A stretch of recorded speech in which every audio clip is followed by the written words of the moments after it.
তো সম্মানিত হজরতগণ, প্রথম ক্লাস শুরু হওয়ার পরে যখন আমাদের এই আলোচনাগুলো হয়, তো তখন আমাদের দিলের ভিতরে কিন্তু একটা ভয় কাজ করে, একটা ভয় কাজ করে। ভয়টা কেমন? তো ভয়টা হলো যে আমরা এই জগতে কাজ করব, আমাদের উপরে একটা অ্যাটাক হওয়ার সম্ভাবনা থাকবে। বিবি বাচ্চা পরিবার পরিজনের উপরে একটা অ্যাটাক হবে, এই একটা ভয় কিন্তু কাজ করে।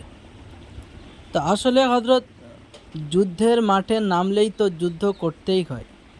তো আপনি যখন এই লাইনে চলে এসেছেন, তো আপনি কিন্তু পরিপূর্ণ যুদ্ধের ময়দানে নেমে গিয়েছেন। তো হজরতগণ, তো এই যুদ্ধ কিন্তু আপনি যদিও দাঁড়িয়ে থাকেন, তারা কিন্তু যুদ্ধ চালিয়ে যাচ্ছে। তো তারা যুদ্ধ, তাদের বন্ধ নেই, তারা কিন্তু রীতিমতো যুদ্ধ চালিয়ে যাবে আপনার সাথে। অ্যাকশান কিন্তু তারা রীতিমতো চালিয়ে যাবে। তো আপনার কাছেও তরবারি থাকবে। আপনি যেহেতু এই লাইনে এসেছেন, তো আপনাকেও তো যুদ্ধ করতে হবে। যুদ্ধ করতে আপনারও তো তরবারির প্রয়োজন। তো সেজন্য আমাদের হযরত প্রাথমিক আমল আপনাদেরকে দিয়ে দিয়েছেন, যে আমলগুলো আপনার তরবারি, আপনার ঢাল হিসাবে আপনাকে রক্ষা করবে, আপনার পরিবার পরিজনকে রক্ষা করবে। এবং হযরতগণ, এর বিষয়ে যে আরও আপনার মজবুত কিভাবে আপনি হবেন, আপনার দিলটাকে এমন পাথর বানাবেন, যেমন পাথর বানালে যে কোনো জিন্নাত, কোনো জাদু আপনার কাছে অ্যাটাক হওয়ার আগে,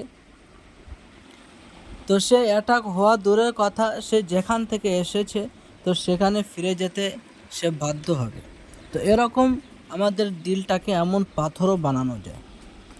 তো সম্মানিত হযরতগণ, সেটা কিভাবে সম্ভব?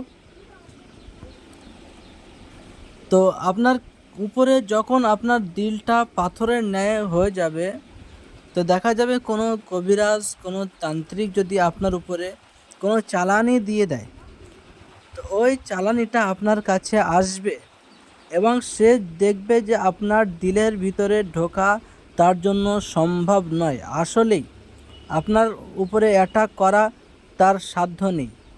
তো সে তখন আপনার কাছ থেকে ফিরে যেয়ে সে তার কবিরাজের কাছে চলে যাবে, বলবে যে আপনি যেখানে আমাকে পাঠিয়েছেন সেই জায়গায় আমার ঢোকার কোনো সুযোগ নেই, সেজন্য আপনি আমাকে ওখানে পাঠায়েন না।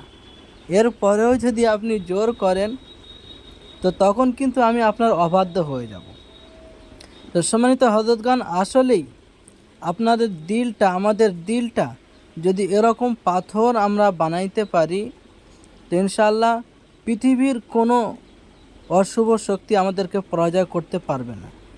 তো আমাদের নিয়ম হলো যে আমরা যেহেতু অলি আউলিয়াদের ইলমকে শিখছি, অলি আল্লাহদের মতো করেই থাকব। এরপরে অলিরা যেভাবে চলতেন, অলিরা যেভাবে